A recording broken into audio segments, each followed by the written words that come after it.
ഗോപൻ സ്വാമിയുടെ സമാധിയുമായി ബന്ധപ്പെട്ട് കല്ലറ ഇന്ന് തുറന്നേക്കില്ല എന്നുള്ള രീതിയിലുള്ള അപ്ഡേഷനുകളാണ് ഈ ഒരു ഘട്ടത്തിൽ പുറത്തു വരുന്നത്.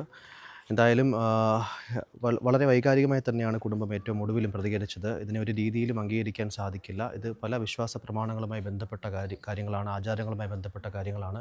അത്തരത്തിൽ ഹിന്ദു ആചാരങ്ങളെ എതിർക്കുന്ന രീതിയിലുള്ള നടപടികൾ അല്ലെങ്കിൽ ബഹുമാനിക്കാത്ത രീതിയിലുള്ള നടപടികളെ അംഗീകരിക്കാൻ സാധിക്കില്ല എന്നുള്ള രീതിയിലുള്ള പരാമർശങ്ങളിലേക്ക് കുടുംബവും അല്ലെങ്കിൽ അഭിഭാഷകനും അടക്കം കടക്കുന്ന ഒരു സാഹചര്യമാണ് കണ്ടത്. അത്തരത്തിൽ ഒരുപക്ഷെ ഇന്ന് കല്ലറ പൊളിക്കാനുള്ള നടപടികളിലേക്ക് കടക്കാൻ സാധ്യതയില്ല എന്നാണ് ഈ ഒരു ഘട്ടത്തിൽ മനസ്സിലാക്കാൻ സാധിക്കുന്നത്.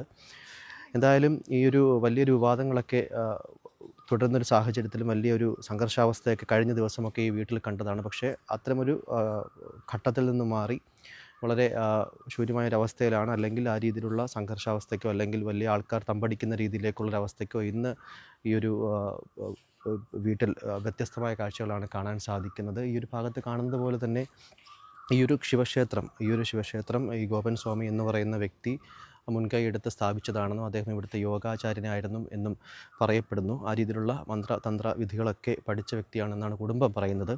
എന്തായാലും അത്തരത്തിൽ വലിയ രീതിയിലുള്ളൊരു വിവാദങ്ങളിലേക്കും അല്ലെങ്കിൽ വിശ്വാസ പ്രമാണങ്ങളുമായിട്ടൊക്കെ ബന്ധപ്പെട്ട കാര്യമാണ്. ആ രീതിയിൽ ഹിന്ദു വിശ്വാസങ്ങളെ തകർക്കുന്ന രീതിയിലേക്ക് വലിയ ഏകപക്ഷീയമായ നിലപാട് പോലീസ് അടക്കം എടുക്കുന്നു എന്നുള്ള രീതിയിലുള്ള വേറൊരു തലത്തിലേക്ക് ഈ ഒരു വിഷയം മാറുന്ന കാഴ്ചയാണ് ഇന്നലെയോടുകൂടിയും ഇന്നുമൊക്കെ കണ്ടത്. എന്തായാലും ഈ ഒരു സംഭവത്തിൽ നെയ്യാറ്റിൻകര യാറാലമൂട് സ്വദേശിയായിട്ടുള്ള ഗോപൻ സ്വാമി എന്നാണ് അവർ പറയുന്നത്. ഗോപൻ എന്ന് പറയുന്ന വ്യക്തി സമാധിയായതുമായി ബന്ധപ്പെട്ട് ഈ ഒരു മാൻ മിസ്സിങ്ങിനാണ്, അല്ലെങ്കിൽ ആളെ കാണുന്നില്ല എന്നുള്ള രീതിയിലാണ് പോലീസ് കേസെടുത്തിരിക്കുന്നത്. ദൃശ്യങ്ങൾ കാണുന്നതാണ് ഗോപൻ സ്വാമിയുടെ സമാധി. എന്തായാലും സമാനമായൊരു വിവാദം അല്ലെങ്കിൽ സമാനമായൊരു പ്രശ്നം ഒരുപക്ഷെ നമ്മൾ കേട്ടുകേൾവി പോലും ഇല്ലാത്തതാണ് കേരളത്തിലെന്നുള്ളതാണ്. പല വ്യക്തികളും അല്ലെങ്കിൽ പല യോഗാചാര്യന്മാരും അല്ലെങ്കിൽ സന്യാസി വര്യന്മാരുമൊക്കെ സമാധിയായി എന്നുള്ള പദപ്രയോഗങ്ങൾ നമ്മൾ നടത്താറുണ്ട്. പക്ഷേ അത്തരത്തിൽ ഏത് ഘട്ടത്തിലാണെങ്കിലും ഇത് വലിയ രീതിയിലുള്ളൊരു വിവാദമായത് എന്തുകൊണ്ടാണെന്ന് ചോദിച്ചു കഴിഞ്ഞാൽ, ഈ സമാധി കർമ്മങ്ങളടക്കം അല്ലെങ്കിൽ ഈ ഒരു പ്രദേശവാസികൾ പോലും ഇദ്ദേഹം മരിച്ചു എന്നുള്ള കാര്യം അറിയുന്നത് പിറ്റേന്ന് ഈ ഒരു മകൻ ഈ ഒരു ഗേറ്റിൻ്റെ ഭാഗത്ത് മതിലിലുമൊക്കെ ഗോപൻ സ്വാമി സമാധിയായി എന്നുള്ളൊരു പോസ്റ്റർ പതിപ്പിച്ചതിന് ശേഷം മാത്രമാണ് പ്രദേശവാസികളടക്കം ഇങ്ങനെ ഒരു മരണത്തിനെ പറ്റി അറിയുന്നത്. അത്തരത്തിൽ വലിയ രീതിയിലുള്ള വിവാദങ്ങളിലേക്ക് അല്ലെങ്കിൽ വലിയ രീതിയിലൊക്കെയുള്ള ആരോപണങ്ങളിലേക്ക്, പരാതികളിലേക്കൊക്കെ പോയ സാഹചര്യത്തിലാണ് പ്രധാനമായും ഈ ഒരു കുടുംബവുമായി ബന്ധപ്പെട്ട ബന്ധു എന്ന് പറയപ്പെടുന്നൊരു വ്യക്തി റിട്ടേൺ കംപ്ലയിൻ്റ് അടക്കം സ്റ്റേഷനിൽ കൊടുത്തിരുന്നു. ആ രീതിയിൽ വലിയ ദുരൂഹതകൾ ഈ ഒരു സംഭവവുമായി ബന്ധപ്പെട്ടുണ്ട്.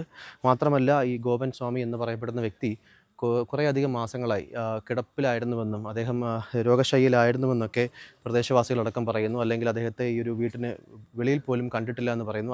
അങ്ങനെ ഒരു വ്യക്തി എങ്ങനെയാണ് ഈ ഒരു സമാധി പീഠത്തിലേക്ക് നടന്നുപോയി സമാധി ഇരുന്നത് എന്നുള്ളത് വലിയൊരു ചോദ്യമാണ്. അതിന് ബദലായി എന്തുകൊണ്ടാണ് നാട്ടുകാരെയും പ്രദേശവാസികളും അല്ലെങ്കിൽ ബന്ധുക്കളെ പോലും ഈ ഒരു കാര്യം അറിയിക്കാത്തത് എന്നുള്ള ചോദ്യത്തിന് മക്കളും അതുപോലെ തന്നെ ഭാര്യ സുലോചന എന്ന് പറയുന്ന അമ്മയും ഒക്കെ നൽകുന്നൊരു മറുപടി, ഈ സമാധിയാകാൻ പോകുന്ന കാര്യം ദിവസങ്ങൾക്ക് മുന്നേ തങ്ങളെ കുടുംബത്തിനെയൊക്കെ അറിയിച്ചിരുന്നതാണ്. ആ രീതിയിൽ സമാധി കർമ്മങ്ങൾ മറ്റ് ആൾക്കാർ കാണാൻ പാടില്ല എന്നുള്ളതാണ് ഈ ഒരു ആചാരക്രമമായിട്ടൊക്കെ ബന്ധപ്പെട്ടൊരു കാര്യം. ആ രീതിയിൽ സമാധിയുടെ കർമ്മങ്ങളോ സമാധി ഇരുത്തിയ ആ ഒരു കാഴ്ചകളോ ഒക്കെ കണ്ടു കഴിഞ്ഞാൽ അതിൻ്റെ ഫലം കുറഞ്ഞു പോകും, അല്ലെങ്കിൽ ഫലം ഇല്ലാതാകുമെന്നുള്ള രീതിയിലുള്ള വാദങ്ങളാണ് കുടുംബം നടത്തിയത്. മാത്രമല്ല, താൻ സമാധിയിൽ ലയിച്ചതിന് ശേഷം അല്ലെങ്കിൽ സമാധിയായതിനു ശേഷം മാത്രമേ മറ്റ് ആർക്കെങ്കിലും ഇതിനെപ്പറ്റിയുള്ള അറിവുണ്ടാകാൻ പാടുള്ളൂ എന്നുള്ള കാര്യം വ്യക്തമായി തന്നെ ഗോപൻ സ്വാമി പറഞ്ഞിരുന്നു എന്നതായി കുടുംബം പറയുന്നുണ്ട്. അതുകൊണ്ടാണ് ആരെയും ഇത് അറിയിക്കാതിരുന്നത് എന്നുള്ള വാദമാണ് കുടുംബം ഉയർത്തുന്നത്. എന്തായാലും ഇന്ന് ഈ ഒരു ഗോപൻ സ്വാമിയുടെ സമാധി സ്ഥലം, ദൃശ്യങ്ങൾ കാണുന്ന സമാധി സ്ഥലമാണ്. ഇവിടേക്ക് ഈ ഒരു പേരാലിൻ്റെ മൂട്ടിലേക്ക് വന്നിരുന്ന് സമാധിയിരുന്നു, പത്മാസനത്തിൽ സമാധിയിരുന്നു എന്നാണ് പറയുന്നത്.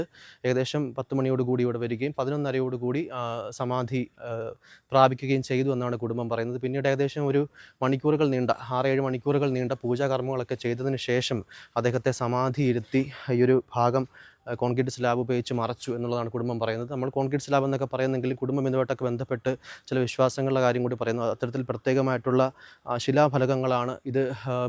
മാസങ്ങൾക്ക് മുൻപ് തന്നെ പറഞ്ഞ് ഇവിടേക്ക് കൊണ്ടുവന്നതാണ്. താൻ സമാധിയാകുമ്പോൾ ഈ രീതിയിലുള്ള കർമ്മങ്ങളും പൂജാക്രമങ്ങളും ഒക്കെ നടത്തണമെന്നുള്ള കാര്യമൊക്കെ കൃത്യമായിട്ട് തന്നെ കുടുംബത്തോട് ഗോപൻ സ്വാമി അറിയിച്ചിരുന്നതായും കുടുംബം ഈ ഒരു ഘട്ടത്തിൽ പറയുന്നുണ്ട്. എന്തായാലും കഴിഞ്ഞ ദിവസം വലിയ രീതിയിലുള്ള ഒരു സംഘർഷങ്ങളിലേക്കും പ്രശ്നങ്ങളിലേക്കും വാഗ്വാദങ്ങളിലേക്കും ഒക്കെ ഈ കാഴ്ചകൾ അല്ലെങ്കിൽ ഈ ഒരു കേസ് മാറുന്നൊരു കാഴ്ച കേരളം കണ്ടതാണ്.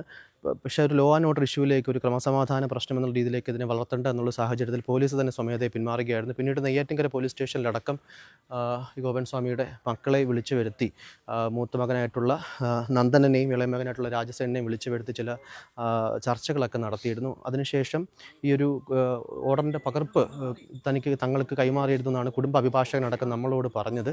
എന്നാൽ കുടുംബം അല്പസമയം മുൻപ് പ്രതികരിച്ചത് അത്തരത്തിലുള്ള ഓർഡറുകളൊന്നും, ഉത്തരവിൻ്റെ പകർപ്പുകളൊന്നും തങ്ങൾക്ക് ലഭിച്ചിട്ടില്ല എന്നുള്ളതാണ്. ആ രീതിയിൽ പല രീതിയിലുള്ള മൊഴികളിലെ വൈരുദ്ധ്യം തുടക്കം മുതൽ തന്നെ ഈ ഒരു കേസിൽ പ്രതിഫലിച്ച് നിൽക്കുന്ന കാഴ്ചയാണ്. എന്തായാലും അദ്ദേഹത്തിൻ്റെ സമാധിയുമായിട്ട് ബന്ധപ്പെട്ട് ഇന്ന് അദ്ദേഹത്തിൻ്റെ സമാധി തുറന്ന് പരിശോധിക്കുന്ന ഒരു ഘട്ടം ഇന്നുണ്ടാകില്ലെന്നാണ് ഈ ഒരു സമയത്ത് നമുക്കറിയാൻ സാധിക്കുന്ന ഒരു കാര്യം. തിരുവനന്തപുരത്ത് നിന്ന് ക്യാമറമാൻ അഭിജിത്തിനൊപ്പം ജയശങ്കർ, ഫോക്കസ് ന്യൂസ് TV.